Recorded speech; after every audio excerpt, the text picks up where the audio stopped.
மிடுக்காய் உண்டால் மிடுக்காய் வாழலாம்னு சொல்லுவாங்க. அப்படின்னா நீங்க தோலை மட்டும் கொதிக்க வச்சு நீங்க குடிச்சிட்டு வரலாம். அப்படின்னா ராத்திரி பொடியாக்கி அந்த தண்ணீர்ல கலந்து குடிச்சிட்டு வந்தீங்கன்னா சர்க்கரை நோய் சரியாகும், வாய்ப்புண் வயிற்றுப்புண் சரியாகும். மூலக்கோளாறு உள்ளவங்க கடுக்காயை அப்படியே கொதிக்க வச்சு தட்டி போட்டு கொதிக்க வச்சு ஆற வச்சு அந்த மூலம் உள்ள இடத்துல நீங்க கழுவிட்டு வந்தீங்கன்னா அந்த பிரச்சனைகள் நாளடைவில் சரியாகும்.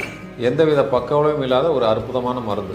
உடம்பில் இருக்கக்கூடிய வாதத்தை மேல இருந்து கீழ் நோக்கி அனுப்பக்கூடிய சக்தி வந்து கடுக்காய்க்கும். அப்போ எந்தெந்த நேரத்தில் அதை நம்ம சாப்பிடக்கூடாது? Irritable bowel syndrome, ulcerative colitis, inflammatory bowel டிசீஸ்ன்னு சொல்லக்கூடிய ஒரு நாளைக்கு 10 முறை 15 முறை மலம் கழித்து கொண்டிருப்பவர்கள் நிச்சயமாக கடுக்காயை சாப்பிடக்கூடாது. இது அதிகப்படுத்தும். ரெண்டாவது, கர்ப்பிணி பெண்கள் நிச்சயமாக சாப்பிடக்கூடாது.